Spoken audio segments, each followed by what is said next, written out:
everybody. Welcome to the show. Well, I'm really happy to welcome today's guest, Lucia Frangione. Did I get that right? Frangione. Frangione was close, right? Yeah. Yeah. I had it just before I started recording, everybody, but people know I do this all the time, so I apologize in advance. I didn't apologize in advance. I should have. Anyway, now you are, among other things, an actor and a playwright, correct? Yes.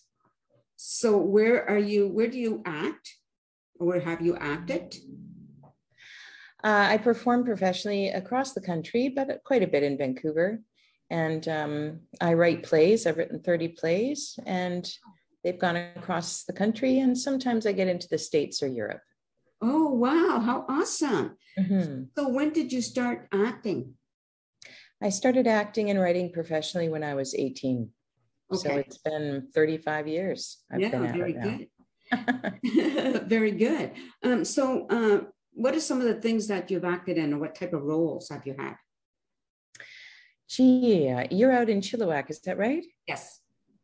Well, in Chilliwack, I have brought my play Holy Mo has been out there. Okay. And I think my play In a Blue Moon that the Arts Club did has been out there. And as an actor in Chilliwack, I've been Annie Wilkes in Stephen King's Misery. Oh, wow. I performed there. Right. Yeah, that's a little smattering. That's awesome, though. I think that's wonderful. So now tell me about some of your plays that you've written. Sure. I guess my most popular one is one called Espresso, which was semi-autobiographical about my Italian family and the response to my dad having a car accident. Okay. And it's just a look at Catholicism and the patriarchy and culture, and now coming to Canada and trying to negotiate that as a modern woman. Let's see what else. In a Blue Moon was a lovely play that is close to my heart, that toured around the Lower Mainland from the Arts Club. And Holy Mo and Chickens are very popular that I've written, and a play called Leave of Absence. And Caribou Magi is a Christmas show I wrote that people tend to like as well. Very good. Now, just thinking about how, a lot of people probably try being a playwright, but how do you get a play on the stage? What is that process?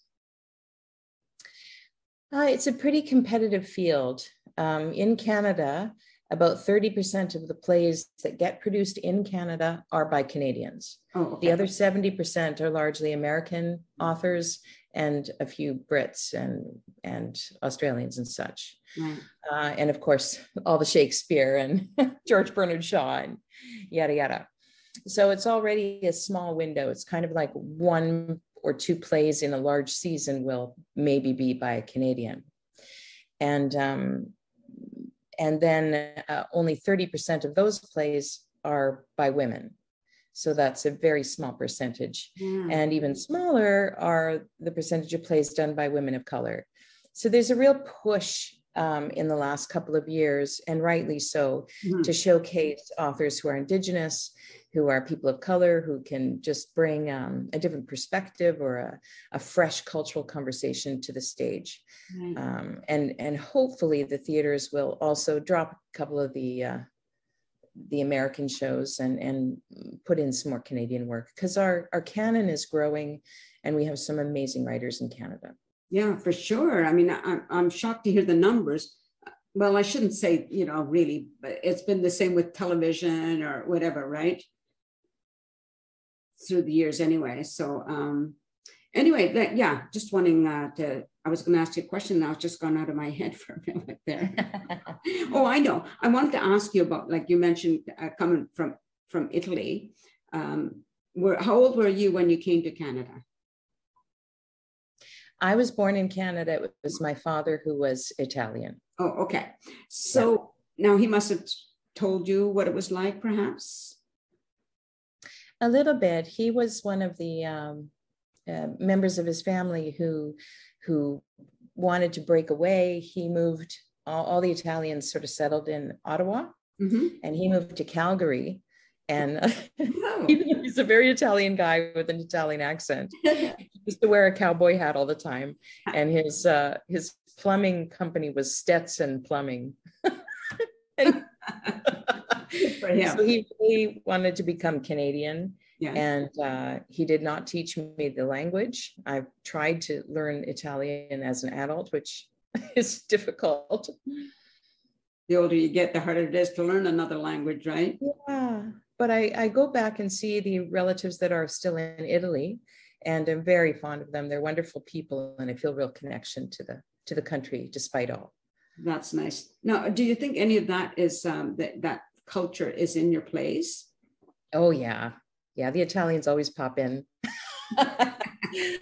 I had the great honor of writing a play about the Italian internment and what was experienced in Vancouver. That play was called Fresco, and it was done with Bella Luna. And it gave me a great chance to connect with a lot of the older generation of Italians left in Vancouver, Burnaby area. And but yeah, I just loved that. For sure. You know, I think like those of us who were born here, my family, generations were born here, you know, we forget what it was like for people who immigrated, right? Yeah. We hear more about it now than before. Now I just want to go back a little bit again. What interested you in getting into acting? I've always been drawn to story. I did not have a very pleasant childhood. It was pretty terrifying. Oh. And the way I would escape it would be through pretend. So I started writing poetry and stories and skits and entered this imaginary life and did a lot of writing from the time I could string together a sentence. So that's probably some of it. It came out of a coping mechanism, frankly. Yeah. But it's in my blood. I have entertainers on both sides of the family. And I guess I was also drawn to spirituality. I wasn't sure if I wanted to be a minister's wife or a female speaker in the church. And then I went to a Bible college that did theater and sort of Christian studies. And I realized, I could have a life and talk about truth and beauty and compassion and forgiveness and not necessarily have to be a religious, in a religious construct. Yeah. So that kind of freed me up to become an artist and feel like I was doing something useful spiritually. So now when you started acting, was that, like, I know you said you had it in your background, but what your immediate family, what was their reaction? Did they accept it? Both sides of my family are really supportive of me, frankly, which I'm glad for. My dad always said, just do it, whatever you want to do, kid. I think he would have felt very differently if I was his son. Okay. During hard financial moments, my mom reminds me that I'm smart enough to teach.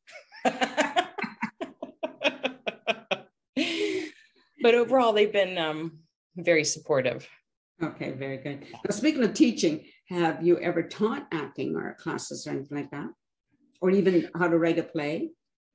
Yes, I've taught a few workshops on acting and writing over the years. I taught at Rosebud School of the Arts in Alberta for 15 years, playwriting. Sorry about the noise. My husband's sick, so I'm trying to take care of him at the same time. Okay, sorry to hear about your husband. Yeah. And I taught at Langara playwriting for a couple of years as well. Okay. Where did you study your acting? I studied my acting at Studio 58, Langara College. Is that in Vancouver? Yeah. Okay, because I think somebody else I spoke to studied there and I can't remember who it was now. Yeah, we were lucky to have one of the finest theater schools in the country, Studio 58. Yeah. I remember I was taking some acting coaches and everything was in Vancouver, and it's difficult that nothing that comes out, a lot of it doesn't come out Chilliwack as far as those classes and stuff concerns, but I'm glad that you've acted here in Chilliwack. I'm glad that some of your plays have been here and I hope they continue to do so. Are you working on any plays currently? I am. I'm working on one called Danger to Self and Others with Touchstone Theater. And it's about two sisters And it's a COVID sort of experience play. And one of the sisters is an addict. So it's a conversation about how addiction can grow and be exacerbated by isolation. All that said, it is a comedy. It's a dark comedy because one sister just takes over her life and tries to get her clean. No, when I looked at your profile and it said like playwright at different locations or different, I don't know what it's, schools, or what do you call them for stage? I have to look at your profile again to remember what it was, you know. What did it say here? Forgive me for a moment there. I had you all brought up here and then I lost it again. Here we go. So in your profile, playwright, the actor at Vertigo Theater, right? And that Drayton Arms Theater? Sorry? Drayton Arms. Yeah, those are the various theaters that have produced my plays. Oh, I see. Okay. So there's like one, the Greater Boston Stage Company. Yeah, they did my play Christmas on the Air. Very good. And Vertigo Theater commissioned me to do a play based on the movie novel The Thin Man by Dashiell Hammett. Yes, yes. Oh, all right. And then with Langara College, that's where you studied your acting, right? Yeah. Okay. So when you write a play and that you're not in, okay, you're not acting in it, do you ever direct, or you just step aside and let somebody else take over? How does that work for you? There is a development process. It's quite a collaborative art, which I love about it. Sometimes collaborating can be frustrating, but for the most part, it's a wonderful experience. So I write about, depends on the play, but I write about 6 or 7 drafts.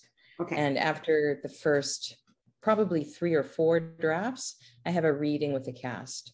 And I work with a dramaturg, which is a fancy word for editor, pretty much. And then as soon as I feel, and I'm kind of in charge of that whole process, it's all about the development of the play. I have final say over what the play looks like and sounds like and all that sort of thing. And as soon as I hand in the rehearsal draft, then it is no longer my show. It's the director's authority on that script. Nobody can change my lines or edit my lines or add lines without my permission, even though sometimes they do. And I have to just let it go. I have no say really over what it looks like, sounds like, and how they move their bodies and how they perform the show, how they interpret the characters. And it depends on the production. Sometimes a director will really want the playwright in the room and ask them a lot of questions, and it's very wonderfully collaborative. And other times a director has the right to say, I don't want you in rehearsals at all. And that's happened to me too, where I just shut out of the whole thing because they didn't want to be distracted with having the writer in the room, which I think is a shame. I think you shouldn't kick out your author until you try working with them. Yeah, I'm just thinking that would be difficult, I would think, right? It was just unfortunate. I think we would have worked really nicely together, but I don't know if he had bad experiences. Anyway, he did a lovely job. It was fine. Have you ever been really disappointed afterwards, like when you saw the final result? Yes. Yeah, recently this is rare though. Usually I'm quite delighted. And even in this case, the leads of the play were really good, but it was a support cast they just weren't funny. And the director did not seem to have a sense of humor or timing. So it just killed all the comedy. But the leads, which had the romantic story, really did beautiful work. Right. And comedy, like I said, is so much of it's timing, right? Yeah, you got it, Nancy. Oh my goodness. Yeah. So, well, this is all really fascinating. You know, I've been in a play, but I've never tried. Well, I wrote a kid's play, but it was like really, really, really simple little thing, you know, and I discovered that I'm not good at directing and I'm not really good at playwriting, you know. So there you go. I'm sticking to what I can do, which is this type of thing. So, yeah, I'm liking what you're talking about. being both the actor and a playwright, and that puts you in a totally different category, I would think. Right? So there are a few of us who write and perform what we write. Yeah. But usually people are just one or the other. Yeah. Yeah. When I'm thinking about that, you know, like as somebody who's just the actor, say, they don't really understand the process, I would think, of being the playwright, right? But when you've done both sides of it and do both sides of it, it just gives you a totally different perspective. Yes, it does. It really informs. The more I learn about the playwriting process, the better actor I am. Yeah, I'm just thinking also, the better you are for the actors, the other actors. Yes, you're right. Right? Because you know the other side of it. Yeah. That's really good. Even something simple like writing a sentence that sort of is incomplete. Mm-hmm. It can be tricky for an actor to get that timing. Right. So either finish the sentence for them or make it a clear stop. Cutoffs are hard. Anyway. But another thing I was just thinking about, like when I've read for a play, whatever, it's so many different steps that you have to put in, right? That you enter this way, you say it with a lot of expression, or like all of these things. It's not just writing the play itself, but it's all where they stand, how they stand, all of those things, right? The wonderful thing about writing a play as opposed to a novel, say, is you are right. You're working with the stagecraft, and the strongest plays will always keep in mind, what are people hearing on stage? What are people seeing visually? What are the costumes saying? What is the set saying? How are my characters just talking heads, or do they have physical movement? Do I have moments in my play that tell story with silence and just physicality? So it's the really successful plays really think in terms of the production. Now that said, you put all that stuff on in your script, but ultimately the director and designers will read what you've written as an idea, and then they will do their own thing. But at least you have given them an idea of what's in your head. Yeah, right. Well, that's really cool. Anyway, thank you so much for doing this. I really appreciate you doing, and you know, if you have something coming up in the future, coming to Chilliwack, whatever you want to let people know, just let me know. I'll be happy to have you on to talk about it. And thanks, Nancy. That'd be lovely. Yeah. So to the audience, thank you very much. I hope you enjoyed learning a little bit about Lucia Frangione. Hey, you got it. That's my Italian for the day. Thank you, everybody, for watching this show. And thank you, Lucia. Lucia, I really appreciate that. And peace out, everybody. Thank you. Bless.